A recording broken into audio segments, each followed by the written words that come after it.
നമസ്കാരം, ഞാൻ doctor L T. Lakshmi, MD and CEO, Devaki group of Ayurvedics. ഒട്ടനവധി ആൾക്കാർ അനുഭവിക്കുന്നതും കുറച്ച് നാൾ നീണ്ടു നിൽക്കുന്നതും അതുപോലെ തന്നെ വിഷ്വൽ ഡിസ്റ്റർബൻസസ്, അതായത് കാഴ്ചയ്ക്ക് ബുദ്ധിമുട്ട്, കഴുത്തുവേദന, ഓർക്കാനം, ഛർദി, ഇങ്ങനെയൊക്കെയുള്ള ലക്ഷണങ്ങളോടുകൂടി പ്രസൻറ്റ് ചെയ്യുന്നതുമായിട്ടുള്ള ഒരു തലവേദനയാണ് മൈഗ്രെയിൻ. സർവ്വസാധാരണമായി കാണുന്ന ഒന്നാണ്, കൂടുതലായും സ്ത്രീകളിലാണ് കാണുന്നത്.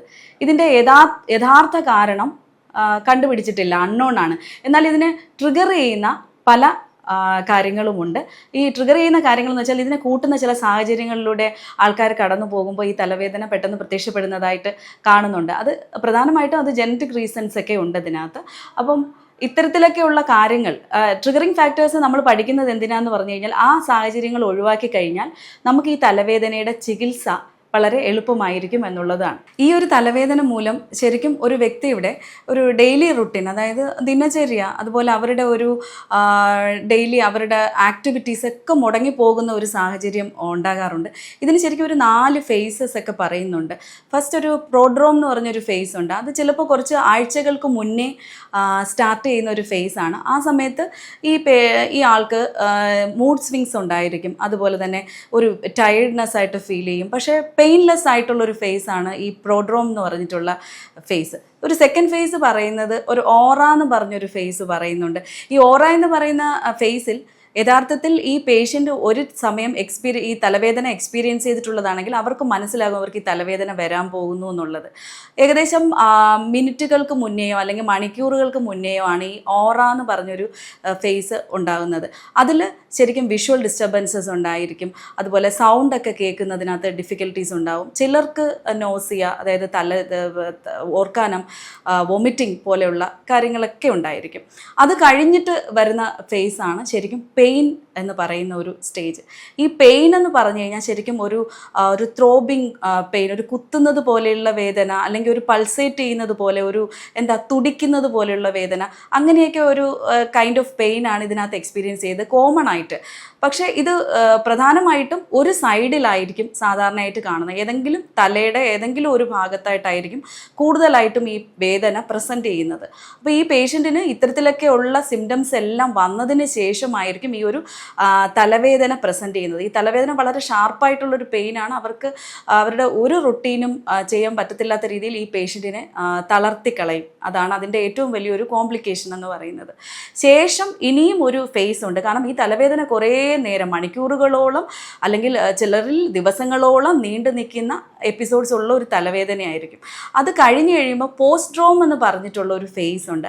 അതിനകത്തും ഇതുപോലെ തന്നെ ഇത് ഈ തലവേദന അങ്ങ് സീസ് ചെയ്ത് സ്റ്റോപ്പ് ചെയ്യുന്ന ഒരു കണ്ടീഷനാണ്. അതിലെങ്ങനെയാണെന്ന് പറഞ്ഞു കഴിഞ്ഞാൽ അതിലും ഈ വിഷ്വൽ ഡിസ്റ്റർബൻസസും സൗണ്ട് കേൾക്കുന്നതിനുള്ള ബുദ്ധിമുട്ടും ഒക്കെ ഉണ്ടായിരിക്കും. ടോട്ടലി പേഷ്യൻ്റ് ഡിസ്റ്റർബ്ഡ് ആയിരിക്കും ആ ഒരു സമയത്തും. വീക്ക്നെസ് നന്നായിട്ടുണ്ടാവും, എപ്പോഴും കിടക്കാനൊക്കെ ഉള്ളൊരു ടെൻഡൻസി ഉണ്ടാവും. ചിലരിൽ ഫുഡ് കഴിക്കുമ്പോൾ ഭയങ്കരമായ ബുദ്ധിമുട്ട്, വോമിറ്റിംഗ് ടെൻഡൻസിയൊക്കെ വരും. ചിലർ ക്രേവിങ് ആയിരിക്കും ഫുഡിൻ്റെ അടുത്ത്. അപ്പം ഇത്തരത്തിലൊക്കെ ഉള്ള ഒരു ഫേസസ് ഒക്കെ ഉള്ള ഒരു തലവേദനയാണ് ഈ മൈഗ്രെയിൻ എന്ന് പറഞ്ഞിട്ടുള്ള ഒരു തലവേദന. ഇതിൻ്റെ മാനേജ്മെൻറ്റ് സൈഡിൽ ഏറ്റവും ഇമ്പോർട്ടൻ്റ് ആണ് ഞാൻ നേരത്തെ പറഞ്ഞ ട്രിഗറിങ് ഫാക്ടേഴ്സ്. ചിലരിൽ ജനറ്റിക്കലായിട്ടുള്ള ചില ഫാക്ടേഴ്സ് ഉണ്ടായിരിക്കും. ചിലരിൽ എന്താണെന്ന് പറഞ്ഞാൽ മെഡിസിൻസ് ഒക്കെ ഓവർ യൂസ് ചെയ്തിട്ടുള്ളതായിരിക്കും. ചിലപ്പോൾ സ്ട്രെസ്ഫുൾ സിറ്റുവേഷൻസിനകത്തോട്ട് കടന്നു പോകുന്നവർക്ക്, അതുപോലെ ഫിസിക്കൽ വീക്ക്നെസ് വരുമ്പോൾ, അതുപോലെ പുറത്തൊക്കെ എക്സ്പോഷർ, അപ്പോൾ ചൂടായിട്ടുള്ള ക്ലൈമറ്റ്സിനകത്തൊക്കെ ചിലപ്പം എക്സ്പോസ് ചെയ്യുമ്പോൾ അവർക്ക് വരാറുണ്ട്. ക്ലൈമറ്റിക് ചേഞ്ചസ് പ്രധാനമാണ്. ചിലർക്ക് തണുത്ത ക്ലൈമറ്റിനകത്തും ചിലർക്ക് ചൂടുള്ള ക്ലൈമറ്റിനകത്തും ഇത് പ്രസൻറ്റ് ചെയ്യുന്നു. ഒരു ക്ലൈമറ്റിക് ചേഞ്ചിലോട്ട് പോകുമ്പോൾ ചിലരിൽ ഇത് പ്രസൻറ്റ് ചെയ്യാറുണ്ട്.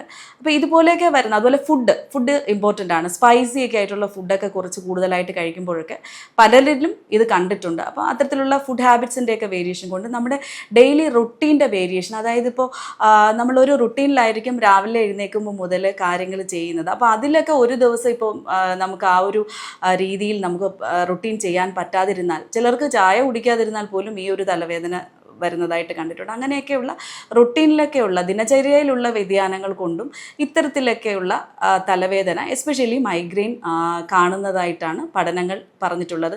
നേരത്തെ തന്നെ പറഞ്ഞു സ്ത്രീകളിലാണ് ഇത് കൂടുതലായും കാണുന്നത് പുരുഷന്മാരെക്കാളും. കാരണം ഹോർമോണൽ ചേഞ്ചസ്, മെൻസ്ട്രേറ്റിംഗ് ടൈമിലുള്ള ഹോർമോണൽ ചേഞ്ചസ്, മെനോപോസിയൽ ചേഞ്ചസിൽ വരുന്ന ഹോർമോണൽ ചേഞ്ചസ്, ഇതൊക്കെ കൊണ്ട് തന്നെ സ്ത്രീകളിലാണ് ഇത് കൂടുതലായും കണ്ടുവരുന്നത്.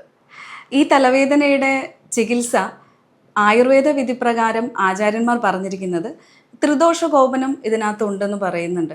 അതുപോലെ എസ്പെഷ്യലി നമ്മുടെ ദോഷ എന്ന് പറയുന്ന പിത്ത വർദ്ധകമായിട്ടുള്ള ആഹാര വിഹാരങ്ങൾ സ്വീകരിക്കുന്നത് കൊണ്ട് ഈ തലവേദന കൂടുതലായി കാണുന്നു എന്ന് പറയുന്നു. അപ്പം പിത്തശമനമായിട്ടുള്ള ഒരു ചികിത്സയാണ് ഇതിനകത്ത് വേണ്ടുന്നത്. പിത്തവർദ്ധകമായിട്ടുള്ള ആഹാര വിഹാരങ്ങൾ എന്ന് പറയുമ്പോൾ കൂടുതലായിട്ടും സ്പൈസി ആയിട്ടുള്ളത്, എരിവൊക്കെ കൂടിയത് മുതലായ ആഹാരങ്ങൾ ഉപയോഗിക്കുക.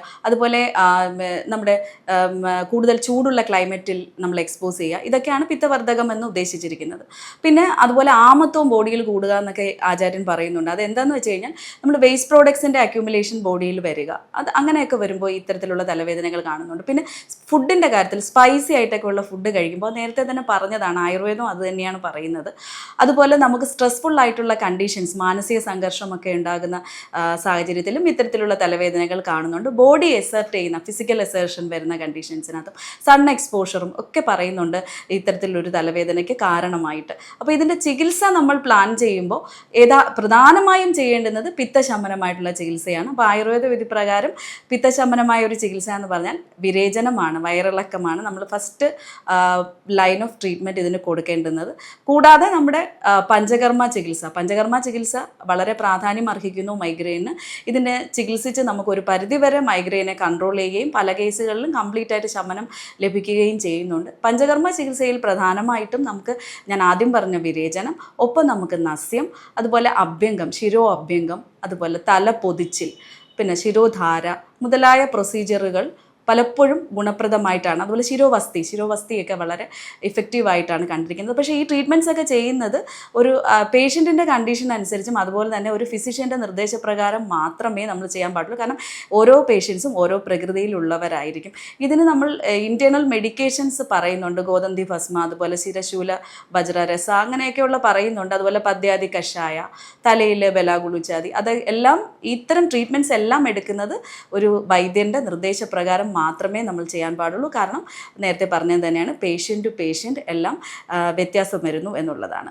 കൃത്യമായ ഒരു നമ്മുടെ ഒരു ദിനചര്യ ക്രമീകരിക്കുന്നതിലൂടെയും അതോടൊപ്പം തന്നെ നമ്മുടെ മറ്റ് ഹാബിച്വൽ ഇഷ്യൂസ് എല്ലാം കറക്റ്റ് ചെയ്യുന്നതിലൂടെ, മറ്റ് ആഹാരത്തിലും വിഹാരത്തിലുമുള്ള പഥ്യങ്ങൾ സ്വീകരിക്കുന്നതിലൂടെയും ഒക്കെ നമുക്ക് സ്ലീപ്പ്, അതായത് നിദ്ര എല്ലാം കറക്റ്റ് ചെയ്യുന്നതിലൂടെ നമുക്ക് ഇത്തരത്തിലുള്ളൊരു ഡിസീസ്, ഒരു തലവേദനയെ നമുക്ക് കംപ്ലീറ്റ് ആയിട്ട് ചികിത്സിക്കാൻ അഥവാ കൺട്രോൾ ചെയ്ത് കൊണ്ടുപോകാൻ സാധിക്കുന്നു എന്നുള്ളതാണ്. Thank you so much for watching.